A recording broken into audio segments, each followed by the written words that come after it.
വയനാട് ദുരന്തത്തിൽ മുഖ്യമന്ത്രിയുടെ ദുരിതാശ്വാസ നിധിയിൽ ഇതുവരെ ലഭിച്ചത് 514 കോടിയെന്ന മന്ത്രി കെ രാജൻ.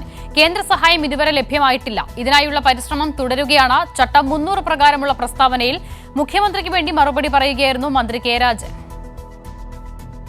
വയനാട്ടിലെ മുണ്ടക്കയിലും ചൂരൽമലയിലുമുണ്ടായ ദുരന്തത്തിൽ വിവിധ മേഖലകളിലായി 1200 കോടിയിലധികം രൂപയുടെ നാശനഷ്ടമാണുണ്ടായത്.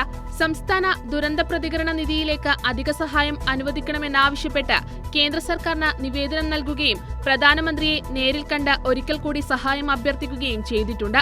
നഷ്ടം കണക്കിലെടുത്തുള്ള അധിക കേന്ദ്ര സഹായത്തിനായി കേന്ദ്ര മാനദണ്ഡങ്ങൾക്കനുസൃതമായി മെമ്മോറാണ്ടം തയ്യാറാക്കി സമർപ്പിച്ചിട്ടുണ്ട്. വിശദമായ മെമ്മോറാണ്ടം സമർപ്പിച്ചുവെങ്കിലും ദുരന്തത്തിന്റെ ഭാഗമായി ലഭിക്കേണ്ട പ്രത്യേക ധനസഹായം ഇതുവരെ ലഭിച്ചിട്ടില്ല. ഈ സാഹചര്യത്തിൽ പ്രത്യേക ധനസഹായം എത്രയും വേഗം ലഭ്യമാക്കണമെന്ന് കേന്ദ്ര സർക്കാരിനോട് ആവശ്യപ്പെടാൻ മന്ത്രിസഭാ യോഗം തീരുമാനിച്ചിട്ടുണ്ടെന്നും ചട്ടം 300 പ്രകാരമുള്ള പ്രസ്താവനയിൽ മുഖ്യമന്ത്രിക്ക് വേണ്ടി മന്ത്രി കെ രാജൻ നിയമസഭയിൽ പറഞ്ഞു.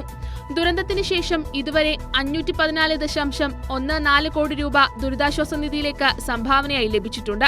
പുനർനിർമ്മാണ പ്രക്രിയയ്ക്ക് എല്ലാ രാഷ്ട്രീയ പാർട്ടികളും വിവിധ സന്നദ്ധ സംഘടനകളും ഇതിനകം പിന്തുണ അറിയിച്ചിട്ടുണ്ട്. ദുരന്തത്തിൽ സർവ്വവും നഷ്ടപ്പെട്ടവരെ ചേർത്തു നിർത്തി അവരെ തിരികെ ജീവിതത്തിലേക്ക് കൊണ്ടുവരാനുള്ള സമഗ്രമായ പുനരധിവാസ പാക്കേജാണ് സർക്കാർ നടപ്പിലാക്കാൻ ഉദ്ദേശിക്കുന്നതെന്നും ചട്ടം 300 പ്രകാരം സർക്കാർ സഭയിൽ വ്യക്തമാക്കി. കൈരളി ന്യൂസ്, തിരുവനന്തപുരം.